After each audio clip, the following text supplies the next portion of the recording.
Après, l'analyse technique est pas trop baquée par des bases scientifiques, donc c'est vraiment pas fiable. Écoute, certaines personnes disent que l'analyse technique de marché financier, c'est un petit peu de l'astrologie pour mecs. J'ai tendance à trouver ça marrant, et si c'est marrant, c'est que c'est vrai, donc...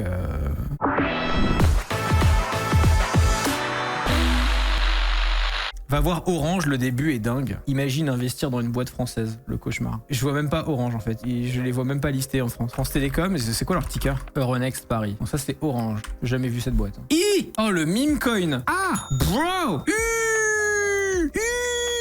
Oh le meme coin horrible. Oh le range d'une décennie, de 2 décennies. Attends, je peux me mettre en mensuel parce que j'ai pas assez d'écran pour ce range en fait. Jesus Christ.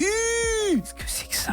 On dirait mon wallet crypto, il y a un mec qui dit. Ça date depuis... Le truc est en état de mort cérébrale depuis septembre 2002. C'est-à-dire que le truc est en range. Certaines personnes dans le chat étaient pas nées. Non mais il faut se rendre compte du DEL quoi. Listing à l'Euronext en 97, ATH en 2000. Vraiment la dot-com bubble par excellence quoi. Tu peux développer la courbe Hardis, je suis noob ici. Ah oui, la base, pour ceux qui n'ont jamais vu ce genre de truc. En gros ça c'est un candlestick chart. Donc en gros c'est le prix d'une action sur le temps. Voilà, donc de gauche à droite, là c'est le passé, à droite c'est le futur, c'est le présent. Quand une bougie est rouge, c'est que la journée, ou en tout cas le temps que j'ai mis à clôturer en négatif. Donc moi là j'ai mis une bougie est égale à 1 mois là de temps. Parce qu'en fait c'est depuis 97 donc ça rentrait même pas sur mon écran tu vois. Une bougie verte c'est quand un mois a clôturé en prix positif par rapport au mois précédent. Une bougie rouge c'est quand le prix a clôturé en négatif par rapport au mois précédent. Et une bougie, ça c'est 1 mois. Voilà, octobre, novembre, décembre, janvier, février, mars, etc. Et quand je dis que ça range, c'est-à-dire que le prix reste dans les mêmes... tu vois, le prix reste entre 9 € et 20 € depuis 20 ans. T'es dur avec les boîtes françaises en général, par contre, je trouve. L'exemple d'Orange me donne pas raison, il est vrai. Bah, je suis pas dur, je suis réaliste. Je suis pas quelqu'un de méchant, moi. Hein. Pas de ma faute si c'est des shitcoins absolus, tu vois. Pas moi qui ai décidé, tu vois. Enfin, genre, faut pas taper le messager, tu vois. C'est la dinguerie encéphalogramme d'une huître malade. Je suis mort. Ah non, mais c'est... Faut l'achever, quoi. Faut faire quelque chose, là. Faut l'amener derrière la ferme et mettre un coup derrière la nuque, là. Faut faire quelque chose, quoi. Wow. Sympa, ce stablecoin. Ouais, j'aime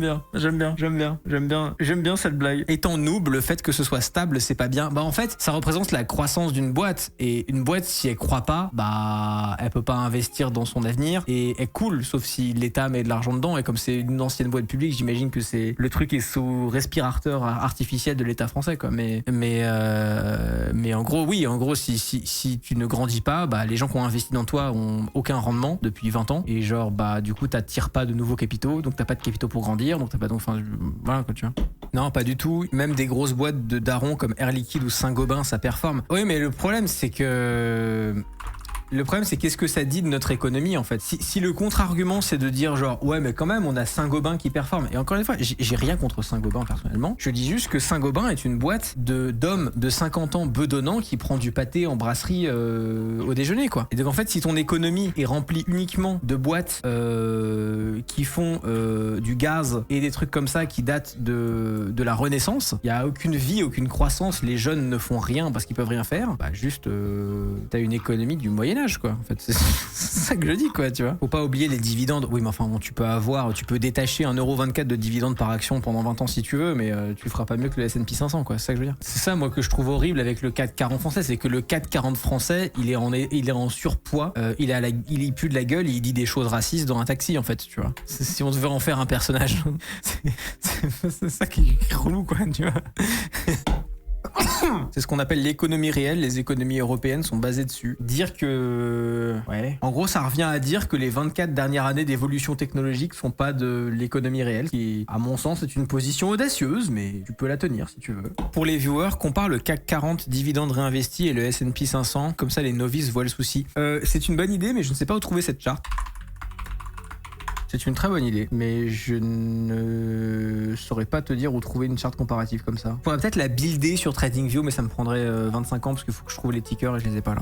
Le vendredi, on dort aux chiottes, on insulte les gens, on n'est pas des Allemands, merde. J'ai la ref et elle me fait rire, malheureusement. Google Finance le fait, peut-être. Je me sers pas de l'outil, donc là, tout de suite, je serais pas utile, malheureusement. C'est facile de faire mieux que le S&P 500. Je vois plein de youtubeurs qui disent que presque personne le fait. En fait, c'est entre guillemets pas difficile de battre l'indice l'indice si t'es fort dans un domaine. Ce qui est extrêmement difficile, c'est de battre l'indice pendant longtemps. Ce qui est très difficile, c'est de faire mieux que le S&P 500 pendant 20 ans de carrière. Ça, c'est très difficile. Quasiment personne le fait. Maintenant que t'arrives à jouer des jolis coups parce que t'es spécialiste d'un domaine, que tu maîtrises, que tu connais parfaitement les boîtes et tout, machin, nanana, pendant 1, 2, 3, 4, 5 ans, c'est possible. Mais déjà, les gens normaux ne devraient pas faire ça, sauf à être complètement matrixé et passionné par un truc très précis.